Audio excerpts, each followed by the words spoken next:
Deep in a world sculpted by steady hands and soft imagination, there lies a pond where the water ripples like blue velvet clay. Arthur, a man who finds peace in the quiet rhythm of the outdoors, sits patiently on his weathered wooden pier. He adjusted his green bucket hat, his brow furrowed in focus, searching the still water for even the slightest movement.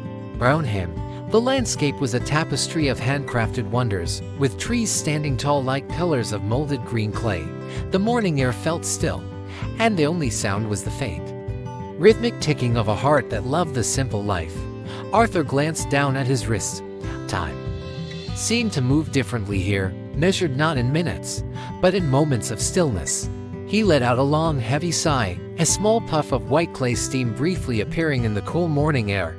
A small bird, wings layered with delicate clay feathers, fluttered down from a nearby branch to inspect Arthur's rod. Arthur couldn't help but smile. This world, even the smallest creatures seemed to appreciate the beauty of a shared moment. With a quick flutter and a cheerful chirp, the bird took flight again, leaving Arthur once more to his thoughts. Suddenly, the calm was shattered. The tip of the rod twitched, vibrating with a life that hadn't been there before. Arthur sprang into action, his eyes wide with anticipation. This was the moment every fisherman waits for with bated breath.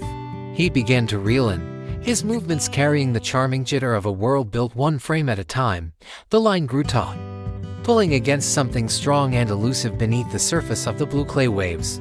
Then, with a sudden burst of energy, a flash of brilliant orange erupted from the water and soared through the air.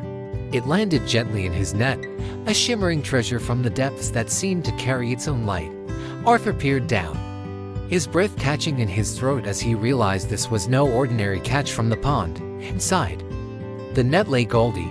The fish looked up at him, its large, glistening eyes blinking with a slow, ancient wisdom. A soft golden radiance began to emanate from the fish, casting a magical light across Arthur's weathered ponds. He held the creature with the utmost care, amazed by the vibrant warmth pulsing from its tiny, clay-molded body. They shared a silent moment, a connection between man and magic that transcended the simple act of fishing. Goldie puckered its mouth and blew a single, tiny clay bubble that floated upward, shimmering with every color of the rainbow. Arthur watched the bubble pop into a tiny cloud of golden dust. His heart filled with a sense of childlike wonder. He looked from the fish to the vast blue pond, understanding that some treasures are far too precious to keep. A kind smile spread across his face. He knew what he had to do, guided by a respect for the magic he'd found. Gently, he lowered his hands toward the surface of the water, where the blue clay met the golden light of day. With a final, thankful wiggle of its fins, Goldie slipped back into the depths, leaving a trail of shimmering clay sparkles. Arthur watched the ripples subside, the golden light of the fish slowly fading into the deep blue of the pond. He stood there for a long time, the silence of the pier no longer feeling empty, but filled with a secret magic.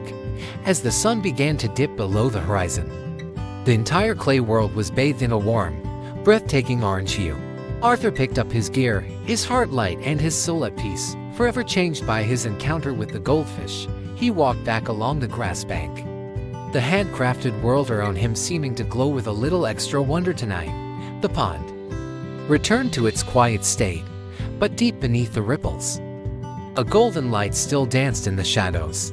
For in a world made of clay, anything is possible if you have the patience to wait and the heart to let go.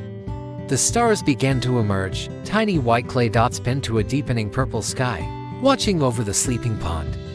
And so, the story of the lone fisherman and his magical friend became a part of the earth, molded forever in time.